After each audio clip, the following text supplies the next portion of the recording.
الحمد لله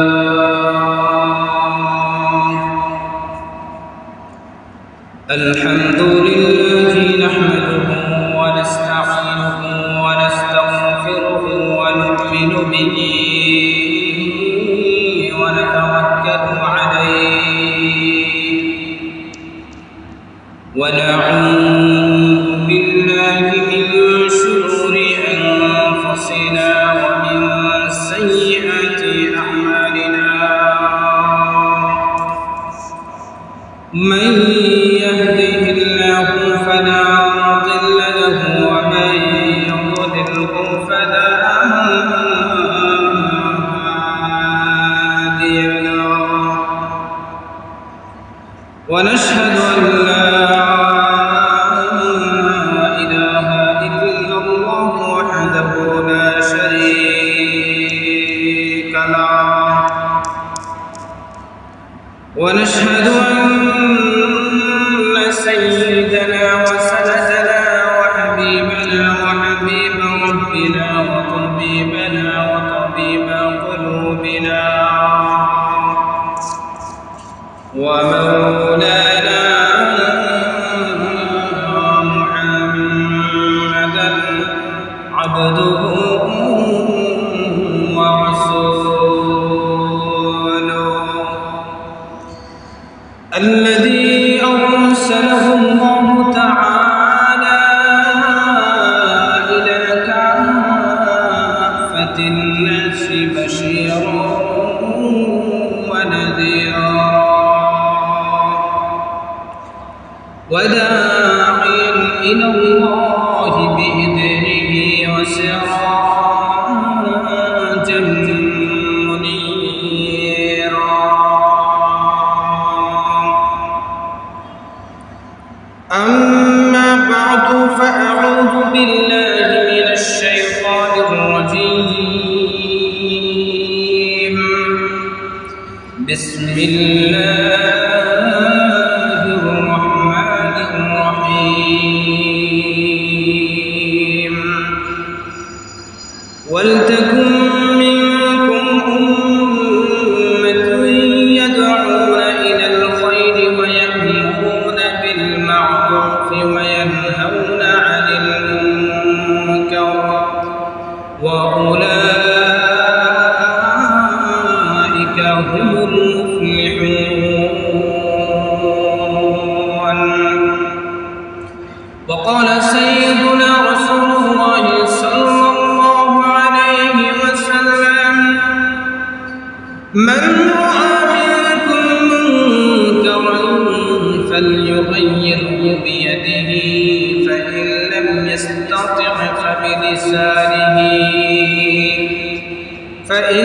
يستطع فبقلبه وذلك أضعف الإيمان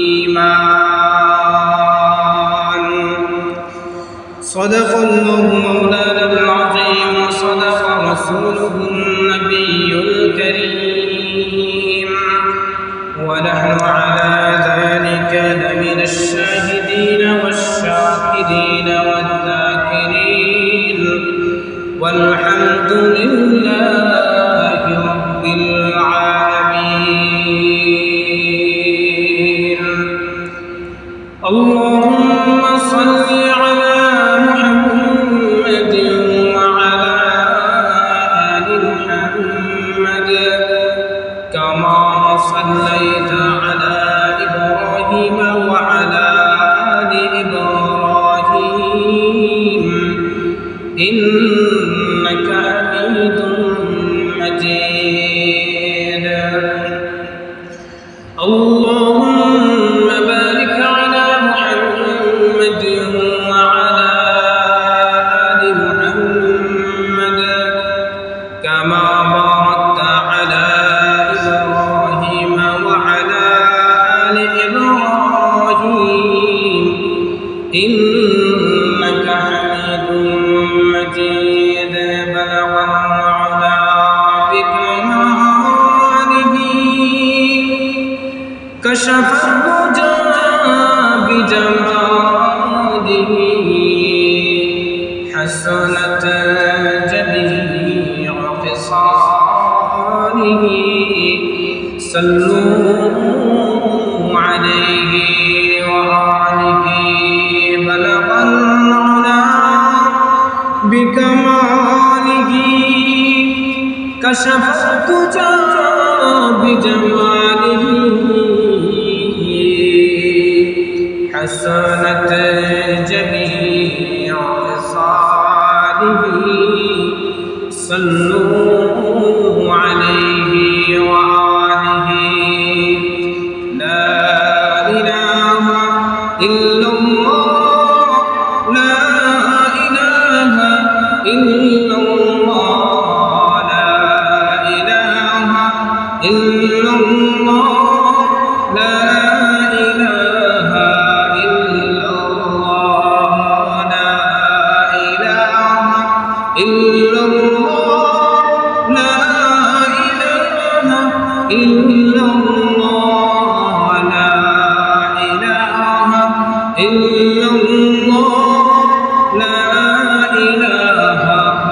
إلا الله لا إله إلا الله لا إله إلا الله لا إله إلا الله لا إله إلا الله لا إله إلا الله محمد رسول الله صلى الله عليه وسلم মহান রব্বুল আলামিনের দরবারে অসংখ্য শুকরিয়া যে রব্বুল আলামিন আমাদেরকে দয়া করে মায়া করে আল্লাহ রব্বুল আলামিনের মহান হুকুম জুমার নামাজ আদায় করার নিয়তে মসজিদে আসার বসার তৌফিক দান করেছেন। এজন্য সেই মহান মালিকের দরবারে দিল থেকে মুহাব্বতে কালিমাতুশ শুকর পাঠ করে সকলে পড়ি আলহামদুলিল্লাহ। সম্মানিত হাজিরিন, আল্লাহ রাব্বুল আলামিন আপনাকে আমাকে দুনিয়ার মধ্যে মূল্যবান একটা হায়াত দিয়ে প্রেরণ করেছেন। বান্দা তার হায়াতের জীবনে যা কিছুই করবে কাল হাসরের ময়দানে আল্লাহ তাআলার কাছে প্রত্যেকটা কাজের জবাবদিহিতা করতে হবে। এজন্য একজন ঈমানদার সে দুনিয়ার জীবনে কখনো দুনিয়ার পিছনে তার সময়কে কাটাইতে পারে না, গুনাহের কাজে তার জীবনকে ব্যয় করতে পারে না। মুসলমানের মাথার মধ্যে এই জিনিসটাই সব সময় থাকবে যে কিভাবে দুনিয়ার জীবনে হায়াত পেয়ে আমি আখিরাতকে সুন্দর করব, কিভাবে আমি আল্লাহ তাআলার গোলামি করব। এই জিনিসটা একজন ঈমানদার সে সব সময় তার দিলের ভিতরে জাগ্রত রাখবে। সম্মানিত হাজিরিন, আজকে আমরা কখনো কখনো এমনও দেখা যায় আমাদের ঈমানের দুর্বলতার কারণে, শয়তানি ওয়াসওয়াসার কারণে আমরা বিভিন্ন সময় বুঝেও গুনাহের মধ্যে লিপ্ত হয়ে যাই, আবার কখনো না বুঝেও গুনাহের মধ্যে লিপ্ত হয়ে যাই।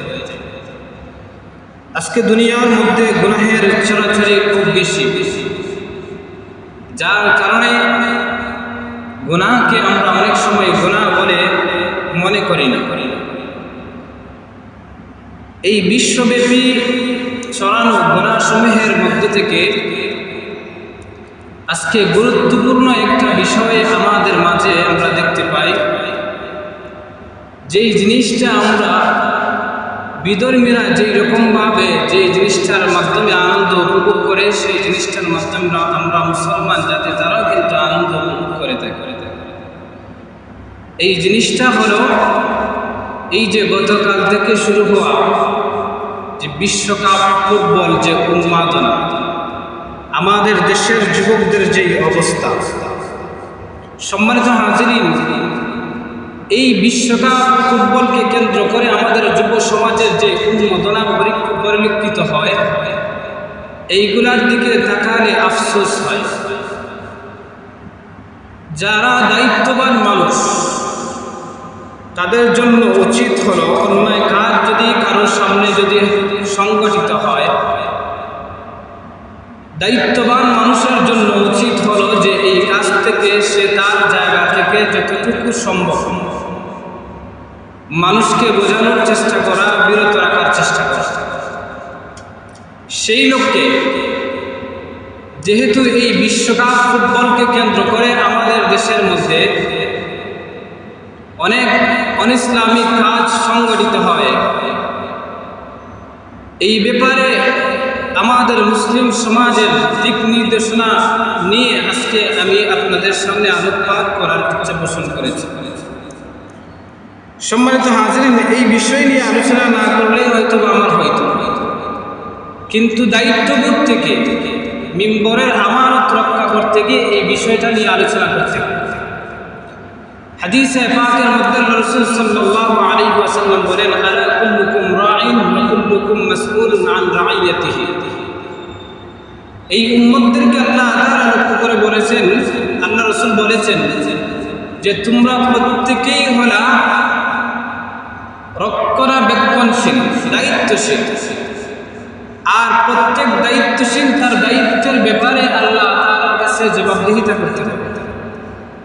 তো দায়িত্ববোধ থেকে আল্লাহ তাআলার জবাবদিহিতার কাঠগড়া থেকে বাঁচার উদ্দেশ্যেই আসলে উম্মতদের সতর্ক করার জন্যই এই বিষয়টা আজকে চুজ করা। কারণ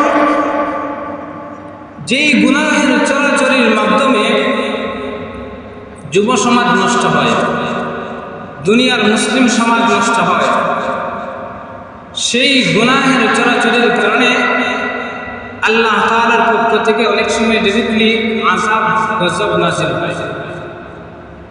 এখন যদি কোনো ব্যক্তি এই আযাব সম্পর্কে, এই গুনাহ সম্পর্কে যদি মানুষকে সতর্ক না করে, বরং চুপ থাকে, নীরবে ওই যে গুনাহের কাজ, ওই গুনাহের কাজের ব্যাপারে কোনো ধরনের প্রতিবাদ করে না, আল্লাহ রসুলের হাদিসের ভাষ্য থেকে এই জিনিসটাই বোঝা যায়, আযাব নাযিল হইলে অপরাধীরা যেরকম আযাবে পতিত হবে, ঠিক তদ্রূপভাবে যারা নাহি আনিল মুনকার তথা অসৎ কাজে মানুষকে বাধা প্রদান করে না, তারাও কিন্তু তাদের সাথে আযাবের মধ্যে গ্রেফতার হবে। পক্ষান্তরে কেউ যদি তার সাধ্য অনুযায়ী সৎ কাজের আদেশ করে মানুষকে বাধা প্রদান করে অসৎ কাজ থেকে, এই মুহূর্তে যদি তার কথা যদি নাও মানে, কিন্তু ওই যে সে তার দায়িত্ব আদায় করেছে, এজন্য আযাব আসলেও আল্লাহ তাআলা তাকে যে কোনোভাবে ওই আযাব থেকে বাঁচায় দেবে। এইরকম বর্ণনা কোরআনে কারীমের মধ্যে পাওয়া যায়। হযরত দাউদ আলাইহিস সালাতু ওয়াস সালামের ব্যাপারে কোরআনে কারীমের সূরা আরাফের 165 এবং 166 নম্বর আয়াতের মধ্যে আল্লাহ তাআলা তাদের ব্যাপারে আলোচনা তুলে ধরেছেন। হযরত দাউদ আলাইহিস সালাতু ওয়াস সালামের জামানায় রব্বুল আলামিন তার উম্মতদেরকে ইবাদতের জন্য একটা দিন নির্ধারণ করে দিয়েছিলেন। ওই দিনের নাম হলো শনিবার, ইয়াউমুস সাbt।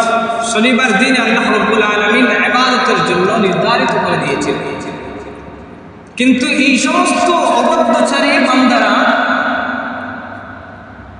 তারা এই দিনে ইবাদত নির্দিষ্ট করে দেওয়ার কারণে আল্লাহ তাআলার পক্ষ থেকে আদেশ এসেছিল যে ওই দিনে দুনিয়াবি কোনো কাজ করা যাবে না, একনিষ্ঠভাবে ইবাদত করতে হবে। ওই সমস্ত মানুষেরা তারা সমুদ্রের উপকূলে বসবাস করত, তাদের অন্যতম একটা পেশা ছিল তারা মাছ শিকার করত। কিন্তু তারা এই শনিবার যেহেতু আল্লাহ তাআলা নিষেধ করেছেন অন্যান্য কাজ থেকে, এমনকি মাছ শিকার করতেও আল্লাহ তাআলা নিষেধ করেছেন, প্রাথমিক পর্যায়ে তারা আল্লাহর এই নিষেধাজ্ঞাকে মেনে শনিবার দিনে মাছ শিকার না করে তারা কৌশল অবলম্বন করত। বিভিন্ন পদ্ধতিতে মাছকে আটকে রাখার চেষ্টা করত, আর রবিবার দিন, শনিবারের পরবর্তী দিনে তারা ওইগুলাকে শিকার করত। কোরআনের বর্ণনায় পাওয়া যায় যে ওই শনিবার দিনে সমুদ্রের যে মাছগুলো আছে, ওই সমুদ্রের মাছগুলা কিনারায় আসত, উপকূলে আসত, এসে জড়ো হইত। তারা কৌশলে ওই দিন যেহেতু মাছ শিকার করা যাবে না, আল্লাহর পক্ষ থেকে নিষেধাজ্ঞা এসেছে, এজন্য প্রাথমিক অবস্থায় তারা ওইগুলা সরাসরি শিকার করত না, বরং ওইগুলাকে বিভিন্ন পদ্ধতিতে আটকায় রাখার চেষ্টা করত, পরবর্তী দিনে তারা ওইগুলোকে স্বীকার করত। সম্মানিত হাজিরিন, কিন্তু কিছুদিন যাওয়ার পরে এখন তারা ওই নিষেধাজ্ঞাকে উপেক্ষা করে শনিবার দিন, যেদিন আল্লাহ তাআলা তাদেরকে ইবাদতের জন্য নির্ধারিত করে দিয়েছিলেন, ওই দিনও তারা মৎস্য শিকার করা শুরু করে দিল। যেই মুহূর্তে তারা অবাধ্যচরিতা করলো, তখনকার সময়ে একদল ভালো মানুষ ছিল যারা আমর বিল মারুফ করতো আর নহি আনিল মুনকার করতো, সৎ কাজের আদেশ করতো, অসৎ কাজ থেকে বাধা প্রদান করতো। তারা তাদের দায়িত্ব বোধ থেকে ওই সমস্ত মানুষদেরকে নিষেধ করলো, বোঝানোর চেষ্টা করলো যে এই দিন হচ্ছে আল্লাহ তাআলার পক্ষ থেকে নির্ধারিত তোমাদের জন্য ইবাদতের দিন। ওই দিন তোমরা আল্লাহর অবাধ্যতায় তোমরা লিপ্ত হয়ে না, মাছ শিকার হয়ে না। কিন্তু আরেকদল মানুষ যারা মাছ শিকার ছিল না, বাধা প্রদান করে নাই, বরং উল্টা যারা বাধা প্রদান করতো তাদেরকে বলতো যে এরা গুনাহ করতেছে, এদের গুনাহের কারণে এরাই শাস্তি পাবে, তোমাদের এখানে বাধা দেওয়ার দরকার। সম্মানিত হাজির, ওই প্রকারের লোক যারা নিজেরা কিন্তু মাছ শিকারে লিপ্ত না, কিন্তু ওই যে ওই কথা বলার কারণে যে কেন বাধা প্রদান করো, তাদের প্রদান করার দরকার কি, আল্লাহই তো দেখতেছেন, তাদেরকে আল্লাহ আযাব দিবেন, শাস্তি দিবেন, এই কথা বলার কারণে ওই দল এবং যারা অপরাধে লিপ্ত ছিল ওই দুনো দলকে আল্লাহ রাব্বুল আলামিনের পক্ষ থেকে আযাব এসে তাদেরকে গ্রেফতার করে নেওয়া হয়েছিল।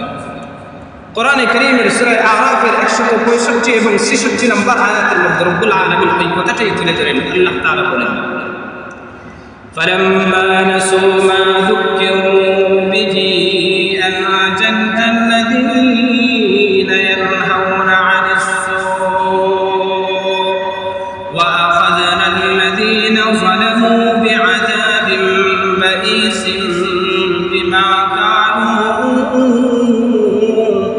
يَفْسُقُونَ। আল্লাহ রাব্বুল আলামিন বলেন, فَلَمَّا نَسُوا مَا ذُكِّرُوا, আল্লাহ রাব্বুল আলামিন তাদেরকে যেই বিষয় আদেশ করেছেন, যেই জিনিসের নির্দেশ করেছেন, ওই জিনিসটা, ওই আদেশটা যখন তারা ভুলে গেল, আনজাইনাল্লাযীনা ইয়ানহাউনা আনিস সূ', মন্দ কাজ থেকে যারা প্রদান করেছিল আমি তাদেরকে হেফাজত করলাম, তাদেরকে বাঁচিয়ে দিলাম আমার আযাব থেকে। ওয়া আখাযনাল্লাযীনা যালামু বিআযাবিন বাঈসিন বিমা কানু ইয়াফসুকুন, আর যারা আমার নিষেধাজ্ঞা আসার পরে এই নিষেধাজ্ঞাকে উপেক্ষা করে যারা পাপাচারের মধ্যে লিপ্ত হয়েছিল, আমি তাদেরকে কঠিন শাস্তির মধ্যে গ্রেফতার করি। রব্বুল আলামিন পরবর্তী আয়াতে কারীমার মধ্যে ঘোষণা করেন, ফালাম্মা আতাউ আম্মা নুহু আনহু, যখন আমার পক্ষ থেকে আদেশ আসার পরে ওই আদেশকে অমান্য করে তারা উদ্ধততা প্রদর্শন করলো, মুখ ফিরে নিল, কুল্লা লাকুম কুনু কিরাদাতান খাসিঈন, এই মুখ ফিরে নেওয়ার পরে আমি আল্লাহ তাদের উপর আযাব নাযিল করলাম। আমি তাদেরকে বললাম যে তোমরা মানুষ থেকে বিকৃত বানরে রূপান্তরিত হয়ে যাও, নাউযুবিল্লাহ। মুফাসসিরিন হযরত করলেন আল্লাহর পক্ষ থেকে আযাব আসার পরে যারা ওই অবাধ্য চরিত্রের মধ্যে লিপ্ত ছিল তারাও কিন্তু মানুষ থেকে বানরে রূপান্তরিত হয়ে যায়। এমনকি ওই সমস্ত মানুষেরা যারা এই কথা বলেছিল যে এদেরকে বাধা দেওয়ার কি দরকার, আল্লাহর পক্ষ থেকে যে এমনিতেই শাস্তি আসবে, তারা নিজেরা বাধা না দেওয়ার কারণে যারা বাধা দিয়েছিল তাদেরকে আরো বতর্সনা করার কারণে আল্লাহ রাব্বুল আলামিনের পক্ষ থেকে ওই সমস্ত মানুষদের উপর আল্লাহর আযাব নাযিল হয়। তাহলে এর মাধ্যমে আমরা যে জিনিসটা জানলাম, আপনার আমার সামনে যদি কোনো গুনাহের কাজ সংঘটিত হয়, আপনি আমি যদি নিজেরা নিজেদের দায়িত্ববোধ থেকে যদি নিজেদের জায়গা থেকে যদি বাধা প্রদান না করে, তাহলে কিন্তু আযাব নাযিল হইলে আপনি আমি কিন্তু রেহাই পাবো না। এই জন্য দোস্ত, যেহেতু আমাদের সমাজের মধ্যে এই বিশ্বকাপ ফুটবলকে কেন্দ্র করে বিভিন্ন ধরনের গুনাহের কাজ সংঘটিত হয়, এজন্য আমাদের মুসলমানদের দায়িত্ববান মানুষের উচিত হলো মানুষকে এই ব্যাপারে সতর্ক করা। সেই লক্ষ্যে আমি আপনাদের সামনে এই বিষয়টা নিয়ে আলোকপাত করতে চাই। সম্মানিত হাজিরিন, এই যে বিশ্ব বিশ্বকাপ ফুটবল উন্মাদনা আমাদের যুবের সমাজের মধ্যে দেখা যায় বিশেষ করে। এই ব্যাপারে আমি কয়েকটা পয়েন্ট নিয়ে আপনাদের সামনে আলোকপাত করব। পয়েন্টগুলো খুব গুরুত্বপূর্ণ, আমাদেরকে মনোযোগ সহকারে শুনতে হবে। সম্মানিত হাজরিন, এই বিষয়টা যখন সামনে আসে, যখন উলামায়ে কেরাম এইগুলা নিয়ে আলোচনা করেন, তখন একদল মানুষ আছে যারা উল্টা প্রশ্ন করে যে হুজুর, সব জায়গায় ইসলামকে টেনে আনতে হবে কেন? সব জায়গায় ইসলাম সম্পর্কে কথা বলতে হবে কেন? এই ফুটবল খেলা, এখানে ইসলাম টেনে আনতে হবে কেন?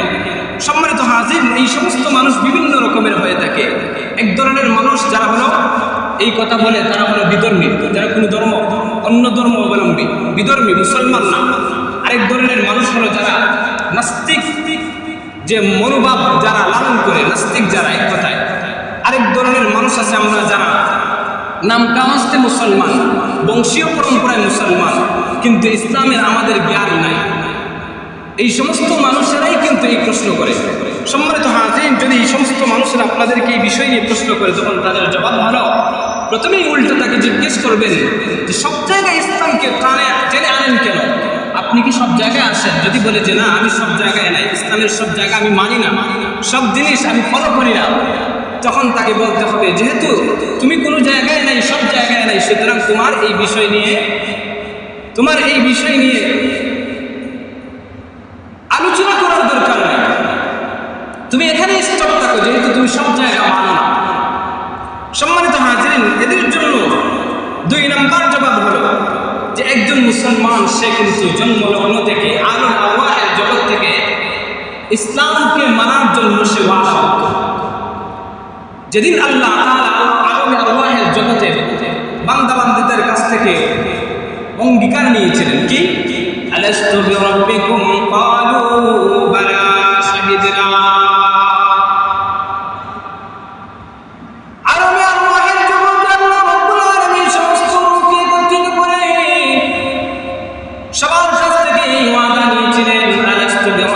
আমি কি তোমাদের প্রভু নয়? ওই দিন কিন্তু আমরা সবাই এক বাক্যে স্বীকার করেছিলাম, ক্বালু বালা, হ্যাঁ হ্যাঁ অবশ্যই আপনি আমাদের রব। ওই দিন থেকেই কিন্তু আমরা আল্লাহ রাব্বুল আলামিনের প্রতিটা আদেশ পালনের জন্য আমরা ওয়াদাবদ্ধ হয়েছিলাম। এজন্য দুনিয়ার মধ্যে আসার পরে যদি আপনি মুসলমান হন, প্রত্যেকটা ক্ষেত্রেই আপনাকে ইসলাম, আল্লাহ তাআলার এই যে মনোনীত ধর্ম ইসলামকে কিন্তু পুঙ্খানুপুঙ্খরূপে ফলো করতে হবে। 3 নম্বর জবাব, যেই লোকটা আল্লাহ তাআলাকে প্রভু হিসেবে মানে, মুহাম্মদুর রাসূলুল্লাহ সাল্লাল্লাহু আলাইহি ওয়াসাল্লামকে নবী হিসেবে মেনে নেয়, তার জন্য সর্ব জায়গায় ইসলাম মানতে তার জন্য বাধ্য, সে বাধ্য, ইসলাম অবশ্যই তাকে মানতে হবে। এটা হলো 3 নম্বর জবাব। 4 নম্বর জবাব, আল্লাহ তাআলা আমাদের জীবনের মধ্যে যা কিছু দিয়েছে সবগুলোই কিন্তু আমরা করে একমাত্র আল্লাহর জন্য। সুতরাং একজন ঈমানদারের দুনিয়ার সব কিছুই হবে একমাত্র আল্লাহর সন্তুষ্টির জন্যই। এজন্য রব্বুল আলামিন কোরআনে কারীমের সূরা আন-নামের 162 নম্বর আয়াতের মধ্যে বলেন, কুল ইন্না সালাতি ওয়া নুসুকি ওয়া মাহইয়ায়া ওয়া মামাতি লিল্লাহি রাব্বিল আলামিন। আপনি বলুন, নিশ্চয়ই আমার নামাজ, আমার কুরবানি, আমার হায়াত, আমার মরণ একমাত্র বিশ্ব প্রতিপালকের মালিক মহান রব্বুল আলামিনের জন্য। যেহেতু আমাদের সবকিছু একমাত্র আল্লাহ তাআলার জন্য, এই জন্য আমাদের সব জায়গায় আল্লাহর মনোনীত যে ধর্ম ইসলামকে আমাদেরকে মানতে হবে। আমরা মুসলমান হিসেবে যেই জায়গায় থাকি না কেন, সেই জায়গায় আমরা ইসলামকে টেনে আনবো, সেই জায়গায় ইসলামকে আমরা ফলো করব। সম্মানিত হাজিরিন, কোরআনে কারীমের অন্য আয়াতের মধ্যে সূরা আলে ইমরানের 19 নম্বর আয়াতের মধ্যে আল্লাহ তাআলা বলেন, ইন্নাদ-দীনা ইনদাল্লাহিল ইসলাম, নিশ্চয়ই দিন হলো ধর্ম আল্লাহ তাআলার পক্ষ থেকে, ইসলাম হলো আল্লাহ তাআলার পক্ষ থেকে মনোনীত ধর্ম। সুতরাং যেহেতু আল্লাহ তাআলা আমাদের জন্য ইসলাম ধর্মকে বাছাই করে দিয়েছেন, মনোনীত করে দিয়েছেন, এজন্য আমাদের মানুষ হিসাবে আল্লাহ তাআলার এই যে বাছাইকৃত ধর্ম ইসলামকে সর্বহারাতে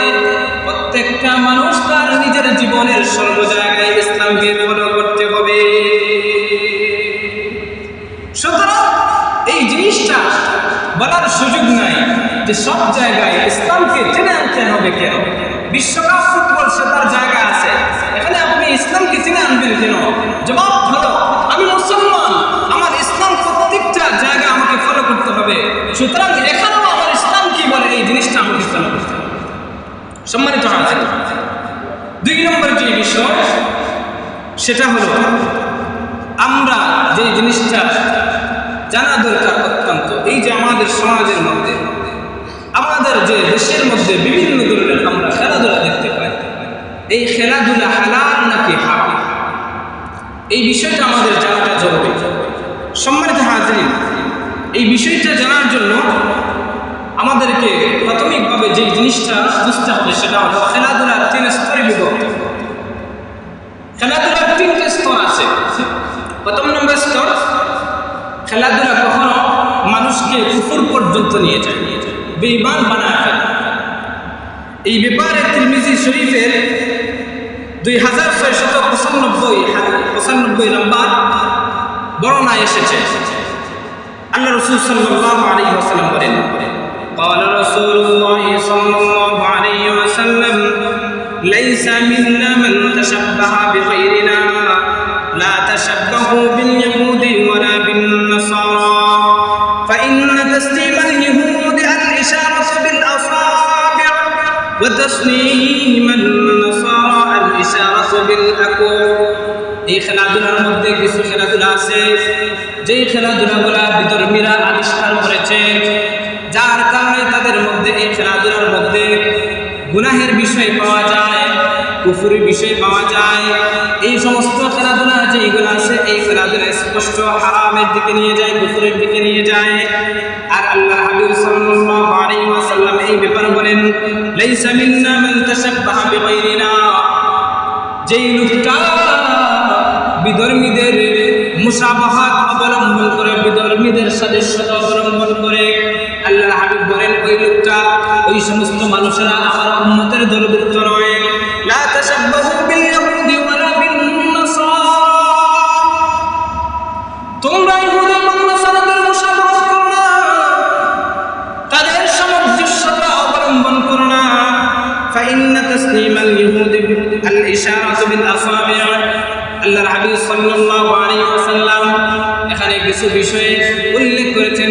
এর মধ্যে একটা বলে যে ইহুদি যারা আছে তারা যখন সালাম করে তখন জবান দ্বারা আসসালামু আলাইকুম বলে না, বরং আঙ্গুল দ্বারা ইশারা করে সালাম করে। ওয়া তাসলিমান নাসারা আল ইশারাতু বিল আকুফ, এবং নাসারা খ্রিস্টান যারা আছে তারা কিন্তু হাত দিয়ে এরকম ইশারা করে সালাম করে, মুখ দিয়ে আসসালামু আলাইকুম বলে না। এই ব্যাপারে তোমরা ইহুদি এবং নাসারাদের মুশাবাহাত অবলম্বন করো না। এটা হচ্ছে একটা সিম্পল আল্লাহ রাসূল সাল্লাল্লাহু আলাইহি ওয়াসাল্লাম বর্ণনা করেছেন। এই হাদিসের মাধ্যমে এই জিনিসটা বুঝান, আল্লাহর হাবিব এই জিনিসটাই বুঝাইতে চান। শুধু এই জিনিসগুলো না, দুনিয়ার সর্বক্ষেত্রে ইসলাম পালনের ক্ষেত্রে কখনো তোমরা অমুসলিমদের সামঞ্জস্যতা অবলম্বন করো না। এই যে আমাদের মধ্যে যে ফুটবল খেলা, এটা কি কোনো মুসলিম আবিষ্কার করেছে? না, বরং এর পিছনে যদি আপনি বুঝেন তাহলে দেখা যায় ইহুদি নাসারা মুসলিম যারা আছে তারা কিন্তু এই খেলাগুলা কিন্তু আবিষ্কার করেছে, যার কারণে তারা এই ফুটবল খেলার আলাদা একটা আইন করেছে।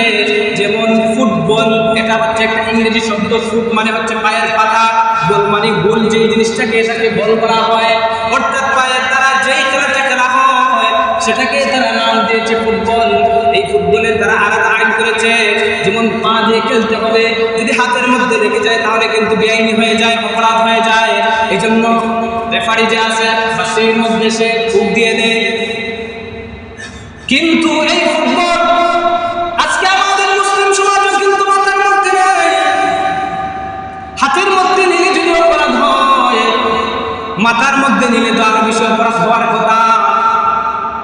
অথচ এই মাথা আল্লাহ তাআলা মুসলমানদেরকে, মানুষদেরকে দিয়েছেন যাতে আল্লাহ তাআলার সামনে সিজদা করতে পারে। যেই জিনিসটা পা থেকে হাতের মধ্যে লাগলে অপরাধ হয়ে যায়, বেআইনি হয়ে যায়, সেই জিনিসটা মাথার মধ্যে লাগলে তারা এটাকে বেআইনি মনে করে না। এইরকম বিভিন্ন বিষয় কিন্তু এই সমস্ত খেলাধুলার মধ্যে পাওয়া যায়, যেটা স্পষ্ট হচ্ছে কুফরের দিকে মানুষকে নিয়ে যায়। এই জন্য প্রথম নম্বর আমাদেরকে খেয়াল রাখতে হবে যে এই খেলাধুলা মানুষকে কুফরের মধ্যে নিয়ে যায়। এই খেলাধুলা স্পষ্টভাবে কুফর, এই খেলাধুলা স্পষ্টভাবে হারাম। 2 নম্বর হলো কিছু খেলাধুলা এমন আছে যেগুলো হলো হারাম পর্যায়ের। কোন খেলাধুলা? যেই খেলাধুলা করলে মানুষ গুনাহের মধ্যে লিপ্ত হয়ে যায়, যেই খেলাধুলা করলে মানুষের মাধ্যমে সীমালঙ্ঘন এই জিনিসটা প্রকাশ পায়, এই সমস্ত খেলাধুলা হলে স্পষ্টভাবে হারাম। আল্লাহ তাআলা সূরা মায়েদার 2 নম্বর আয়াতের মধ্যে ইরশাদ করেন, ওয়া তাআওয়ানু আলাল বিররি ওয়াত তাকওয়া ওয়া লা তাআওয়ানু আলাল ইসমি ওয়াল উদওয়ান ওয়াত্তাকুল্লাহ ইন্নাল্লাহা শাদীদুল ইকাব।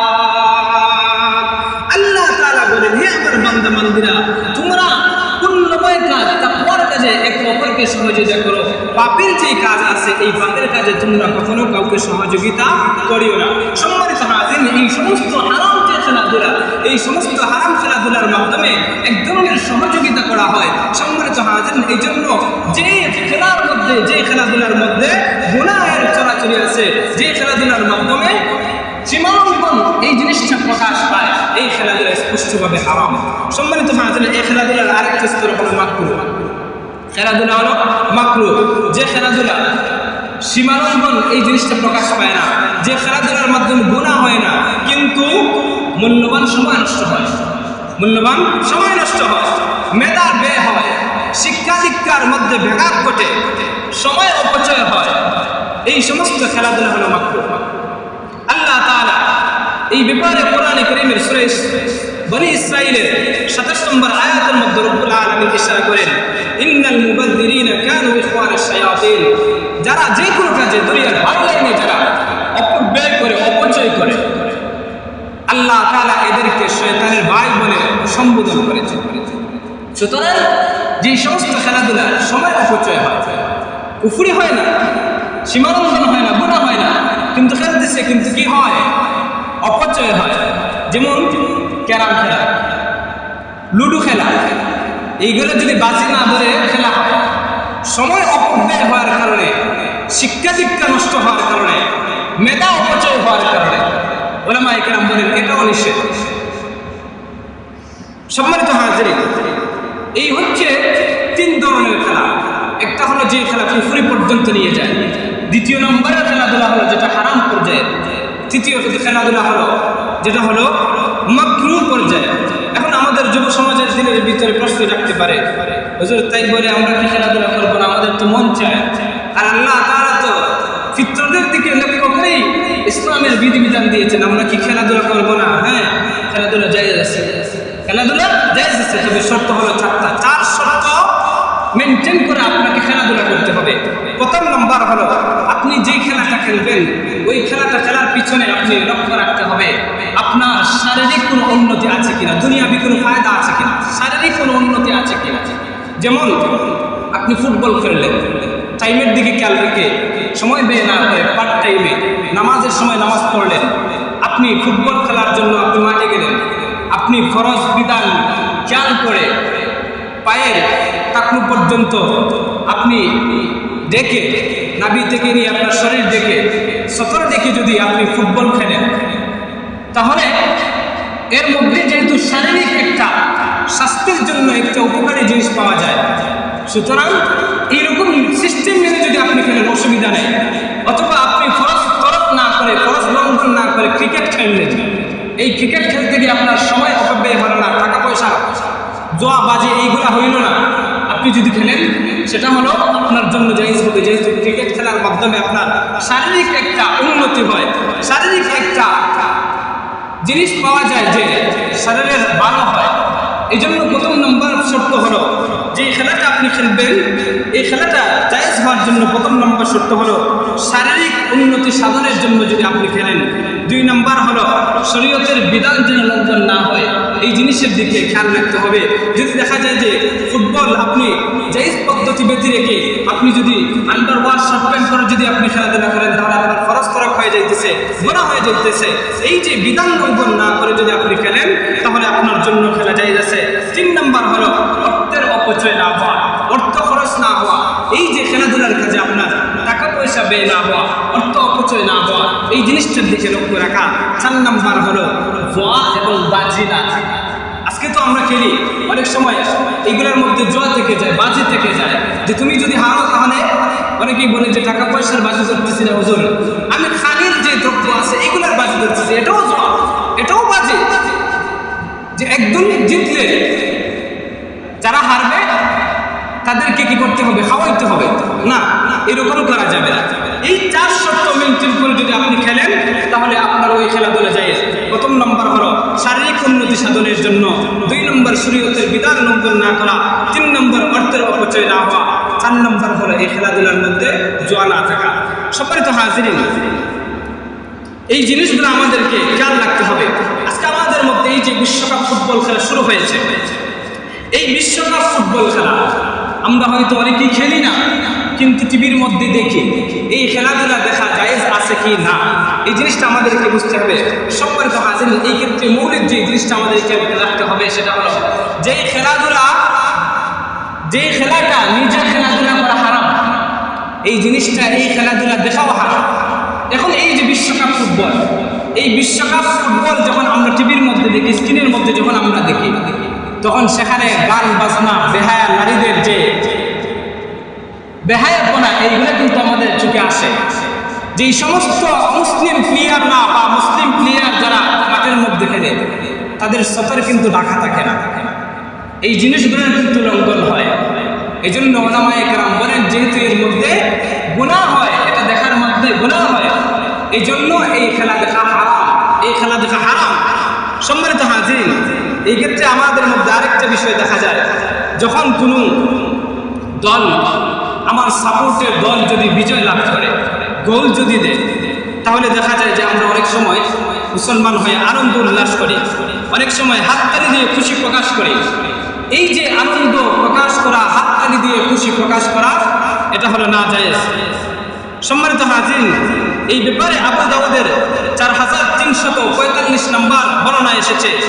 আনিল উরস ইবনে আমিরাত আল-কিন্দি রাদিয়াল্লাহু তাআলা আন নবী সাল্লাল্লাহু আলাইহি ওয়াসাল্লাম قال إذا علمت الخطيئة في الأرض كان من شهدها فكرهها وقال مرة أنكرها।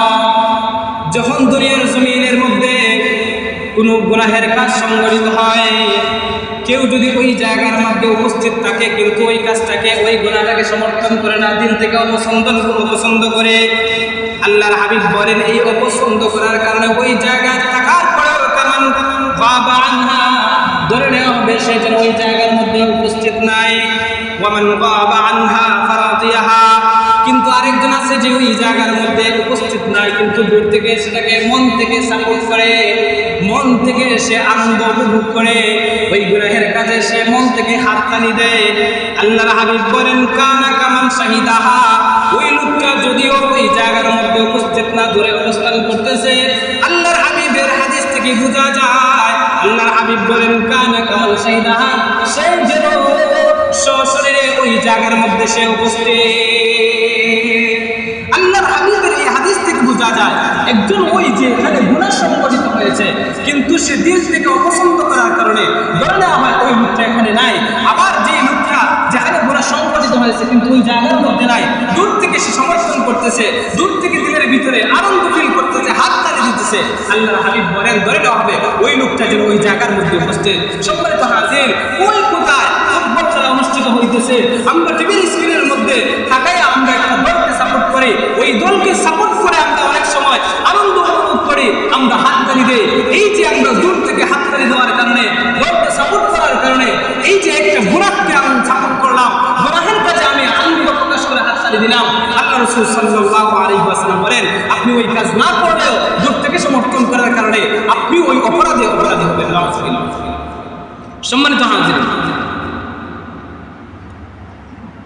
এই ক্ষেত্রে আমাদের আরেকটা জিনিস দেখা যায়, এই ফুটবল বিশ্বকাপ যখন আসে তখন আমরা অনেক মাথা নষ্ট যুবক পাওয়া যায়, মাথা নষ্ট নারী পাওয়া যায়, যুবতী পাওয়া যায়, যারা তাদের এই যে সাপোর্টের যে দল আছে ওই দলের পতাকা গালের মধ্যে অঙ্কন করে, রঙের দ্বারা অঙ্কন করে, চেহারার মধ্যে বসায়, শরীরের বিভিন্ন জায়গার মধ্যে টিটু বসায়,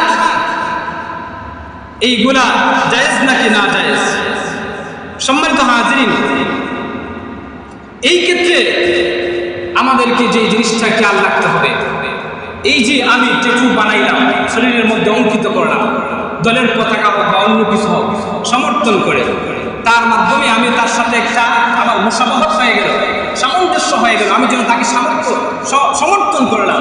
আর আল্লাহ রাসূল সাল্লাল্লাহু আলাইহি ওয়াসাল্লাম আবু দাউদের 4031 নম্বর রিওয়ায়াতের মধ্যে আল্লাহ রাসূল বলেন, মান তাশাব্বাহা বিকওমিন ফাহুয়া মিনহুম, যেই লোকটা যেই দলের যেই মতের সাদৃশ্যতা অবলম্বন করে, আল্লাহ রাসূল বলেন সে যেন তাদের দলভুক্ত। অন্য হাদিসের মধ্যে আল্লাহ রাসূল সাল্লাল্লাহু আলাইহি ওয়াসাল্লাম বলেছেন যে যে যাকে ভালোবাসবে, যেই যে দলকে সাপোর্ট করবে, কাল কিয়ামতের দিন এই ভালোবাসার কারণে, সাপোর্ট করার কারণে তার হাসর নাসর কিন্তু তাদের সাথে হবে। নাউযুবিল্লাহ। আপনি আমি যদি রাসূলকে যদি সাপোর্ট করি, রাসূলের সাথে আমাদের হাসর হবে। যদি বিধর্মীদেরকে আপনি সাপোর্ট করি, তাহলে আমাদের হাসর নাসর কি হবে? বিধর্মীদের সাথে হবে। সম্মানিত হাজিরিন, এই ক্ষেত্রে আরো দেখা যায় কয়েকটি গুরুত্বপূর্ণ কথা বলবো, একটু সময় ব্যয় হবে কিন্তু বলতে হবে আমাদেরকে এই জিনিসটা বুঝতে হবে। সম্মানিত হাজিরিন, এই ক্ষেত্রে আমাদের যুব সমাজের মধ্যে দেখা যায় দল বা খেলোয়াড়ের প্রশংসা আমরা অনেক সময় করি।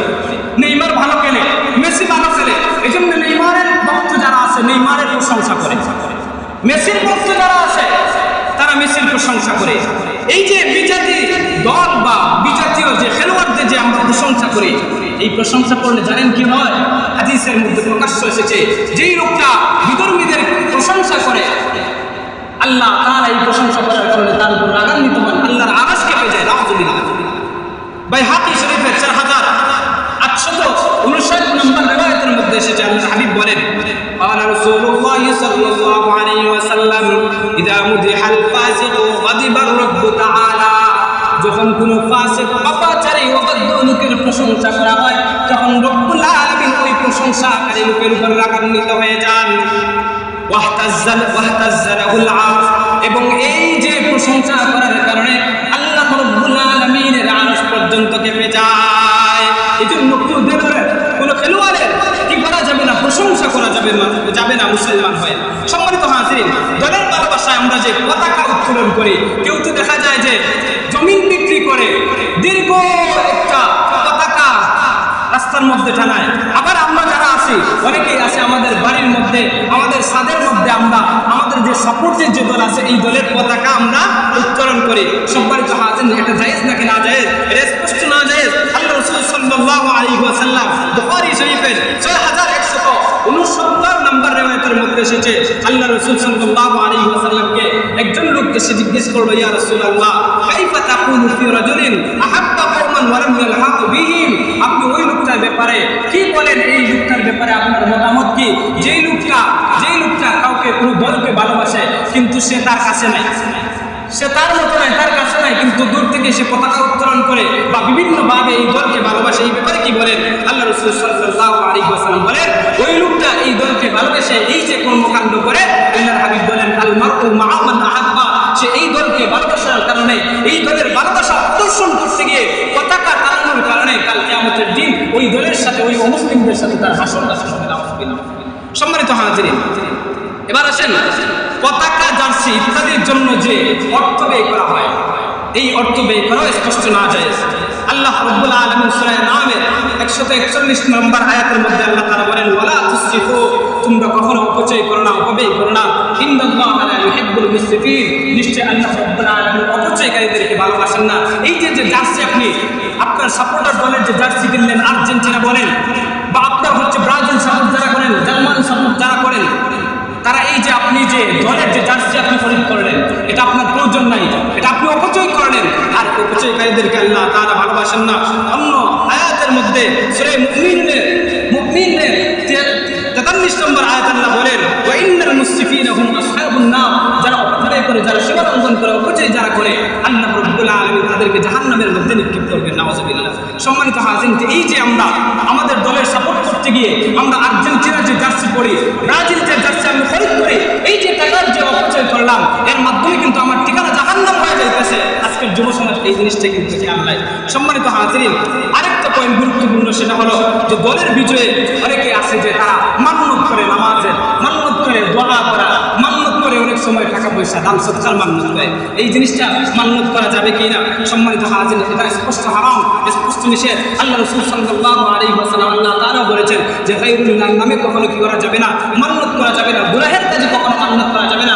এই যে ফুটবল খেলা, এটা স্পষ্ট হারাম, গুনাহের কাজ। সুতরাং এই গুনাহের কাজে কখনো কি করা যাবে না, মান্যত করা যাবে না। সম্মানিত হাজির, আরেকটা বিষয় দেখা যায় যে কোন দেশে খেলতেছে বাংলাদেশের যুব সমাজ, দেখা গেছে যে তারা বাজি ধরে যে আমার দল যদি আজকে জিতে তাহলে এই জিনিসটা হবে, একজন আরেকজনের সাথে বাজি ধরে। সম্মানিত হাজিরিন, এই বাজিটা স্পষ্ট হারাম। আল্লাহ তাআলা কোরআনে কারীমের সূরা মাআদার মধ্যে ইরশাদ করেছেন, ইয়া আইয়ুহাল্লাযীনা আমানু ইন্নামাল খামরু ওয়াল মাইসির, নিশ্চয় মদ এবং জুয়া তথা বাজি এইগুলা হলো রিজসুম মিন আমালিশ শাইতান, শয়তানের আমল। সুতরাং ফাসতানিবুহু, তোমরা এইগুলা থেকে বিরত থাকো, লাআল্লাকুম তুফলিহুন। সুতরাং এই জিনিসগুলা করা যাবে না। সম্মানিত হাজিরিন, 2 মিনিটের ভিতরেই শেষ করে নিচ্ছি। আরেকটা যে বিষয়টা মৌলিক যে পয়েন্ট, সেটা আমাদেরকে যে জিনিসটা খেয়াল রাখতে হবে যে কি কারণে আজকে আমরা এই ফুটবল খেলাকে ঘৃণা করব, কি কারণে এই যে আমাদের দেশের মধ্যে বা বিভিন্ন রাষ্ট্রের মধ্যে যে ক্রিকেট খেলা হয়, যেগুলো সম্প্রচার করা হয়, এইগুলোকে কেন আমরা সাপোর্ট করব না, কেন আমরা এইগুলোকে ঘৃণা করবো, এইগুলোকে সাপোর্ট করা কেন না যায়? এর মধ্যে প্রথম নম্বর হলো এইগুলা মানুষকে নামাজ এবং ইবাদত থেকে গাফিল করে। আজকে এমন যুব সমাজ আছে জীবনে একদিনও ফজরের নামাজ আদায় করে না, কিন্তু রাত 4টার সময় যখন তার দলীয় সাপোর্ট যে দল, এই দলের খেলা যখন হয় তখন অ্যালার্ম দিয়ে হলেও, অন্য কাউকে দিয়ে হলেও সে কিন্তু রাত 4টার সময় জাগ্রত হয়। জাগ্রত হওয়ার পরে খেলা দেখে। সম্মানিত হাজির, মুসলমান হিসেবে আমাদের লজ্জা থাকার দরকার ছিল যে আমি একজন মুসলমান হয়ে আমি আমার আল্লাহ তাআলাকে সাড়া না দিয়ে এই বিধর্মীদের সাপোর্ট করে আমি এই যে রাতের বেলায় ঘুম থেকে জাগ্রত হয়ে ঘুর বেড়ায়, আমি এই যে অনেক সময় জাগ্রত হয়ে খেলাধুলা দেখি, এটা কি আমার জন্য মুসলমান হিসেবে মানায়? এটা আমার জন্য মানায় না। আমাদের লজ্জা থাকার দরকার ছিল। আজকে আমরা মুয়াজ্জিন সাহেব আযান দেন, নামাজের দিকে ডাকেন, কিন্তু আমরা নামাজের দিকে আসি না। কিন্তু খেলাধুলা আসতে দেখা যায় যে আমরা ইবাদত থেকে গাফিল হয়ে যাই। আমরা এই খেলাধুলা দেখার জন্য আমাদের সময়কে নষ্ট করি। সম্মানিত হাজির, 2 নম্বর হলো যে মূল্যবান সময় নষ্ট হয়। অনেক সময় স্ক্রিনের পর্দার মধ্যে থাকি আমরা, এই যে গুরুত্বপূর্ণ মূল্যবান সময়, এই সময়টা নষ্ট হয়। এই জন্য এই খেলা দেখা কিন্তু হারাম। সম্মানিত হাজিরিন, এই যে খেলা দেখা হারামের পিছনে আরেকটা গুরুত্বপূর্ণ কারণ হলো যে খেলোয়াড় যারা আছে তাদের কিন্তু সতর প্রকাশ থাকে। এই সতর একজন আরেকজন দেখা, এটা স্পষ্ট হাদিসের মধ্যে হারাম এসেছে। সুতরাং এই যে আমি টিভির স্ক্রিনের মধ্যে আমার যে সাপোর্টের যে দল, এই দলের খেলোয়াড়ের যে এই যে হাফ প্যান্ট পরা, যেই আমি তার যে অঙ্গ যে দেখলাম, সতর দেখলাম, এই সতরটা দেখা থাকে না, এই জন্য কিন্তু আমার গুনাহ হইতেছে। এই জন্য এই খেলা দেখা হারাম। সম্মানিত হাজির, 4 নম্বর যে জিনিসটার কারণে এই যে আজকে বিশ্বকাপ খেলা দেখা বা এই যে বিভিন্ন ধরনের খেলা দেখা হারাম, সেটা হলো স্টেডিয়াম এবং সম্প্রচারে অনেক সময় নগ্নতা, গান বাজনা এগুলো প্রচার হয় কি হয় না? দেখবেন যখন খেলাটা শুরু হয়, খেলা শুরু হওয়ার পরে একটা আয়োজন হয় যেটাকে বলা হয় miss world cup. Miss world cup অর্থাৎ সারা দেশের যে সুন্দরী তরুণী আছে তাদেরকে এখানে এক জায়গায় জমায়েত করা হয়। জমায়েত করার পরে যেই সবচেয়ে বেশি সুন্দরী তাকে সিলেক্ট করে, তাকে বিজয়ী করে, তার মাধ্যমে প্রত্যেকটা অনুষ্ঠানের মধ্যে নাচানো হয়, তাকে আনন্দ করে, তার মাধ্যমে গান বাজনা এগুলো সম্প্রচার করা হয়। এই যে আমি খেলা দেখি, এই যে নাচ গান বাজনা, এই যে নগ্নতা, এইগুলো আমার চোখে পড়ে। এই জন্য আমার জন্য খেলা দেখে স্পষ্ট হারাম। সম্মানিত হাজিরিন, এই যে খেলার মাধ্যমে আরেকটা জিনিস, জয় এবং বেটিংয়ের শিকার আমরা হই। আজকে অনলাইন বেটিং কিন্তু এই যে খেলাধুলার মাধ্যমে ছড়ায় পড়ে, এটা যুবক যারা আছে তারা ভালো বুঝবে। দেখা গেছে যে অনলাইন অ্যাপস বেটিংয়ের বিভিন্ন অ্যাপস পাওয়া যায়, দেখা যায় যে তারা বাজি ধরে যে আমার দল যদি জিতে তাহলে তারা এই যে অনলাইন অ্যাপসের মাধ্যমে বাজি ধরে, জিতলে সে টাকা পায়, আর যদি হারে তার অ্যাকাউন্ট থেকে টাকা কেটে যায়। এইগুলার যে অপচয় হয়, প্রচার প্রসার ঘটে, এই জন্য এটা হারাম। সম্মানিত হাজির, আরেকটা জিনিস, এই দলীয় অন্ধতার কারণে অন্ধ সমর্থন করে যুবক সমাজের মধ্যে একে অপরের মাঝে ঝগড়া ফাসাদ সৃষ্টি হয় কি হয় না? অনেক সময় দেখবেন এই যে বিগত 2022 সালে আমাদের দেশের মধ্যে এরকম দেখা গেছে, দুটাই বিশ্বকাপ হইতেছে, দলের সাপোর্ট করতে গিয়ে এই যে দল হারছে, 23 জনের মতো যুবক কিন্তু সে গলায় ফাঁসি দিয়ে মারা গেছে। এটা তো তোমার জন্য খুব তাড়া হলো, এর জন্য তুমি কিন্তু ডাইরেক্টলি জাহান্নামের মধ্যে গেলা। কারণ যেই লোকটা অন্যায়ভাবে সে আত্মহত্যা যদি করে, আল্লাহ রাসূল বলেন সে স্পষ্ট জাহান্নামী। এই জন্য এই জিনিসটা পাওয়া যাওয়ার কারণে সম্মানিত হাজিরিন, কাফির এবং ফাসিক যারা আছে তাদের অতিমাত্রায় অনুসরণ করা হয়, তাদের গুণগান গাওয়া হয়, মেসির অনুসরণ করা হয়, নেইমারের অনুসরণ করা হয়। মেসির অনুসরণ করতে গিয়ে মেসি কাটিং চুল রাখে, নেইমার কাটিং চুল রাখে, কেউ দেখা যায় আমার রোনাল্ডো কাটিং চুল রাখে কি রাখে না। এই যে এইগুলো অনুসরণ করা হয়, এই জন্য এইগুলো স্পষ্ট হারাম। সম্মানিত হাজির, এর চেয়ে সবচেয়ে বড় কারণ হলো, সেটা হলো যে মানুষের কষ্টের কারণ হয়। অনেক সময় দেখা গেছে যে ঢোল দিল, ঢোল দিয়ে যে রাত 3-4টার সময় অনেকেই ফটকাবাজি করে, অনেকেই দেখা যায় আবার চিল্লাচিল্লি করে মিছিল শুরু করে দেয়। এই যে অসুস্থ মানুষের কষ্ট হয়, বাচ্চাদের কষ্ট হয়, এই জিনিসগুলোর কারণে ওলামায়ে কেরাম বলেন যে আমাদের জন্য বিশ্বকাপ ফুটবল খেলা এটা হচ্ছে দেখা স্পষ্ট হারাম। সম্মানিত হাজির, এর জন্য আসুন আমরা দিনটাকে আমরা নরম করে এই সমস্ত বিধর্মীদের অনুষ্ঠানে আমরা আনন্দ যেন উপভোগ না করে এইগুলা বর্জন করার চেষ্টা করি। আল্লাহ রাব্বুল আলামিন যেন আমাদের সবাইকে আমল করার তৌফিক দান করেন। ওয়া আখিরু দাওয়ানা আলহামদুলিল্লাহি রাব্বিল আলামিন।